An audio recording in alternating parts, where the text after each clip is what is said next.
Hey there peeps, mewmew here and welcome back to Dragalia Lost. And today we're going to talk about the roadmap and what's coming and a free tenfold summon.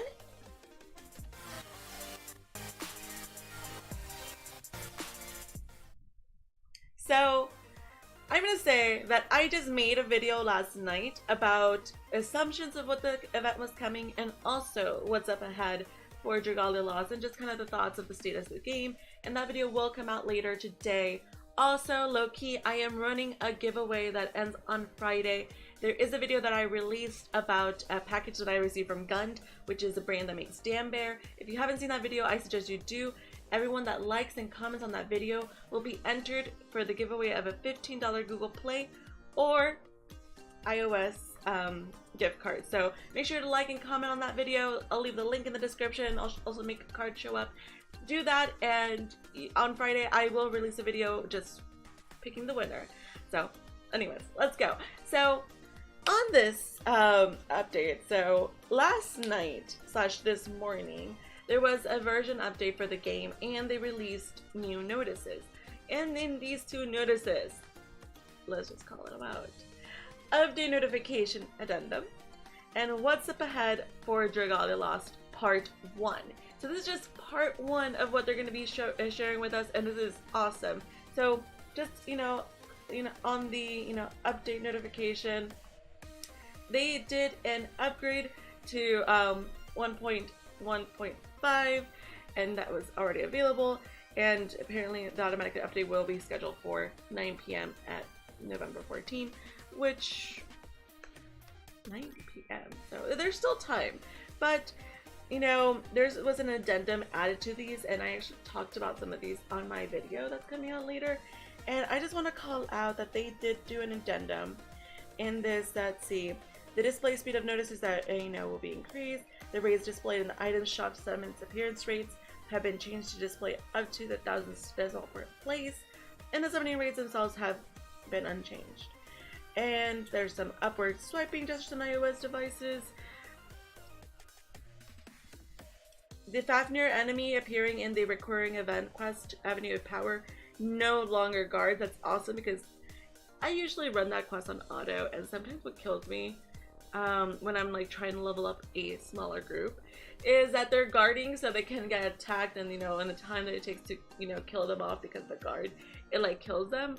But this is only when it's an auto. And also, the AI of adventurers in your party has been adjusted so they use attacks and skills more often during these quests. That is awesome, because the AI is a little sus sometimes of how they're dying on like quests they really shouldn't be dying in.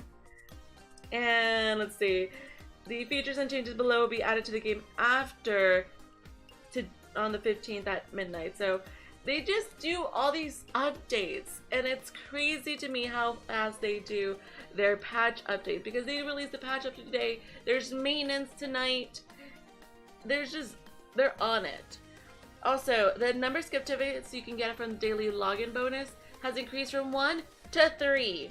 It's crazy. The number of skip tickets that you can buy in the shop has increased to 3 a day.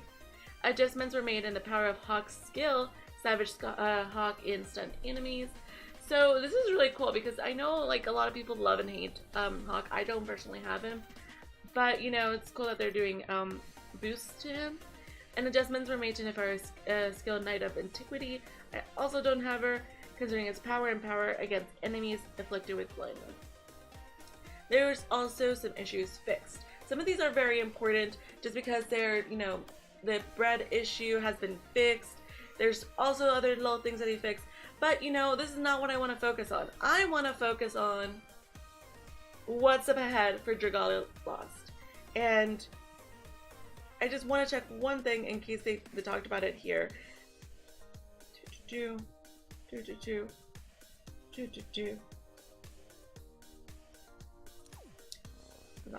So, what's up ahead for Dragalia Lost Part 1? So this is the first time they release an actual roadmap preview of what's actually coming. And Matsuda, the director of Dragalia Lost, is communicating with us, which is great. Their communication level is awesome. First, I'd like to thank everyone who is playing the game regularly. You're welcome. As announced in previous notice, today they'll be giving us information about various in-game events. as well as some information on the game's direction and future updates. We're calling these entries What's Ahead for Dragalia Lost. Please read on for more information. Okay. Event info. So on November 14, Wednesday at 23 PT, the Summon Showcase Winds of Hope, as well as the facility event, A Wish on the Winds, will start. Will I be, playing this? Yes, I will. Maybe I'll make a video. And it's a facility event, A Wish on the Winds will start. The Summon Showcase will introduce new wind element adventures, great, dragons and wind prints. Some of those wind prints will be of particular use in the coming facility event. So this is like the Halloween one. They're going to give us a boost as to the drops that we get in the event. Building the Wind Shrine, this special event special facility, will increase the damage you deal to enemies within quests related to the event. So leveling up will prove very helpful. Additionally, the extra quests this time around have been updated to allow for co-play. That is great, because it was just solo. I mean, you could do it, but it was kind of meh. Event, The Wish on the Winds. I really like the art. And we have the Summon Showcase, Winds of Hope. So, I have an assumption that she is the 5-star unit, but it could also be the other guy. Well, actually, it's a girl. But, I don't know. We'll find out. Aside from that, the winter login bonus will begin on November 17th, so in 2 days. 3 days. After this, the next raid event, Replenish Refrain, is scheduled to start. They're going that far? Replenish Refrain is scheduled to start at the end of November. From this event, we plan on removing the event reward wind prints. These are special wind prints that granted damage boost against raid bosses. Ultimately, they decrease the opportunities players had to make good use of their regular wind prints. Essentially, these limited customization options for raid events are intended for players to enjoy growing stronger during these events, and is the end result of us considering what would simply be most fun. Note that future facility events are scheduled to proceed as usual. Okay, so they're just making changes to raid events, but not to the facility events right now. There's still going to be wind prints that give you a boost on the drops for facility events, but they're removing that component from raid events. And Replenish Refrain, it does look like, it looks very fluffy. The dragon here, it looks very fluffy, so I am seeing that this is probably going to be the event is probably going to be weak against dark units, like I assumed in the video that's coming out later. As for the details of those raid event, and I think this is also back up. I also think this character is going to be the free character that we're going to get. I'm assuming, just because that's usually what they do with these events. As for the details of the next raid event, perhaps you can tell from the title that songs will play a key role. We have prepared 3 brand new songs specifically for this event. Wow, and the new adventurer and songstress, Lucerta, will be making her debut. That's Lucerta, is that unit that's up there. I hope you're looking forward to the event and the new character. Update info and direction. On today's 1.1.5 update, we have improved the AI of your team members. They will now more actively attack enemies and you will use skills more frequently. We've talked about that. This should make clearing quests a bit easier for all of us. Additionally, enemies in adventure power will no longer create barriers. Please check the notices. Talked about this. Now, there are 4 main points I want to talk about the current direction for the future. Okay. 1. Adjustments to rupees, mana, and crystals. We've noticed that many new players are becoming stuck during the lack of upgrade resources. For that reason, we will be increasing the amount of mana, crystals, and Eld water you can get from daily endeavors and lion bonuses. We've talked about that in a video. We will not, they've talked about it in the maintenance note.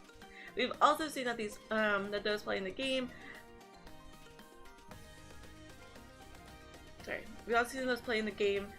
A lot do not have enough rupees to craft all weapons they want. To address this, we plan on increasing the amount of rupees produced by the rupee mines. We also plan on increasing the amount of rupees that crystals you get from Avenue of Power and Adventure Fortune, and also add a master difficulty to these quests. That is awesome. I'm very curious to see how much money we can get from the master level of these quests. I think we pretty much need it. Also, the fact that they're increasing the amount of rupees that you can get from those mines is essential, because I mean, every time you level it up, it only goes up by 50. So like half the time I'm like, is it even worth for me to continue upgrading these mines? I mean, I'm still been upgrading them slowly but surely, but it's still like, you know, it's a lot of effort when you can be upgrading, you know, anything that increases your elements versus just getting 50 more, you know, rupees out of upgrading. So I'm excited for that update. 2, acquiring resources. We want to make it easier to obtain the resources required for unbinding mana circles and crafting weapons. To do this, we plan on including ores for each element, various dragon scales, as well as crafting resources in the shop's treasure trade. It will also be possible to convert these resources from low tier to high tier and back again. That is awesome. If new players work hard to clear quests, they'll be able to convert resources into high tier resources. Advanced players will be able to convert their extra high tier resources into low tier resources to make up for any that they may be lacking. This is like so awesome because, you know, especially for the dragon scales, I was farming a lot of the flame one, and I used my lower tier scales up like in a flash. But I had a ton of the higher tiers. I was just like, I don't need so many of the higher tier, I need the other ones. And so the fact that you only get like sometimes 2, sometimes 4 in the master level, it was kind of, you know, it's kind of difficult, not gonna lie. And so that's very nice that they're gonna be giving us the opportunity to trade up and trade down depending on what you need. 3, adjustment to weapon types. We want to improve certain weapon types, specifically the bow and lance, the bow has definitely been something that has been lacking. I don't use very many bow users, but I've heard from a lot of people that do use them that they've been having issues with them just because of general things. The idea behind the bow is sharpshooting from a distance. We're going to reduce the time between firing a force strike and when it actually lands. We're also looking into reducing the spread of normal arrows and increasing their range. Regarding the lance, the idea behind it is continuous mid-range attacks. We plan to adjust the lance so that normal attacks do not launch enemies. We will allow you to keep attacking. We'll also increase the area of the force strike so it'll be more useful when you're in a pinch. Okay, that's awesome.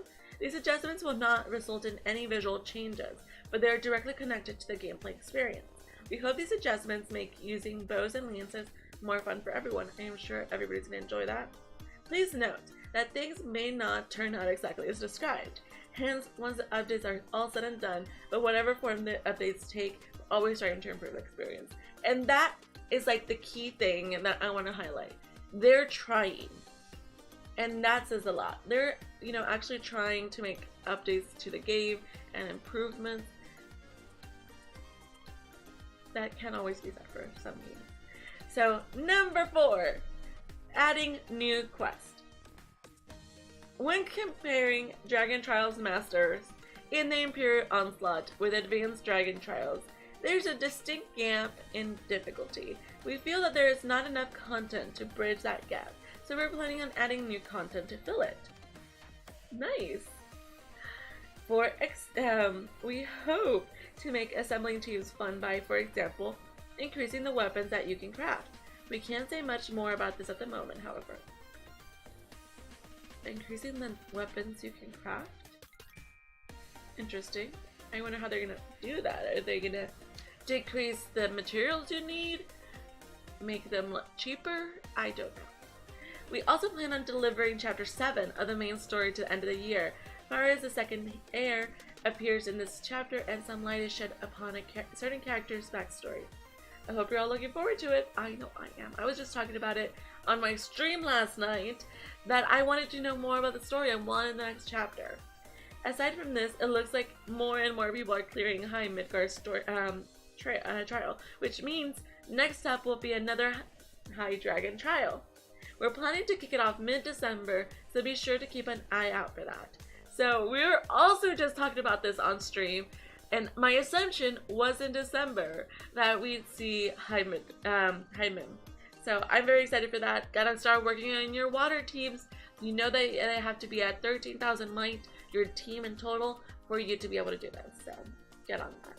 What do you think about the first part of what's ahead in Dragalia Lost? That's all the info I can give you for now, so I hope you're looking forward to these updates. It's a lot to go over, but hopefully you've been better sense of the development, the team's passion, and our dedication for the game. Thank you for playing. Hiroki Matsuda. And I have to give some props for this. They are doing an excellent job, just with the amount of information they're sharing, the updates that they're providing to the fans, and just their dedication for the content of the game. That they see that there's gaps in the content that's available and that they're trying to improve it. So I think that says a lot about this development team, and it's one of the many things that keeps me very interested in Dragalia Lost. The development team's constant, constant path towards improvement and making their players satisfied. And it's not like they're just catering to everybody. They're just actually listening to the feedback from everybody and, actually applying it. What I suggest you do, if you've been seeing something in the game that you haven't really enjoyed, or maybe you've seen like little glitches or bugs or things that aren't working as you think they should be working, I suggest you go to the contact section and you message them. Let them know what you think. I mean, they may or may not act upon it depending on the validity of what you're sharing. Maybe it's supposed to work that way. Who knows? And, the fact that they actually are listening to feedback and acting upon it is very crucial to any developer, because it makes everyone that plays the game feel more invested in the game, and it's working. So thank you so much, Hiroki Matsuda, for sharing information to us. And, thank you everybody for making, this game great. The fact that y'all been sharing your feedback has given us what the game we have right now. So let me know if you've enjoyed this. I do have some theory video that I want to make about Dragalia Lost and where I see the future of the game as a whole going. But that, just theories. But, now we have information about what is planned to come. Like, actually planned to come through the end of the year, basically. This is great. I love roadmaps. Let me know in the comments below, what are you most excited about for this, the future of Dragalia Lost until the end of December. Thank you all so very much for watching, and until next time, meow meow.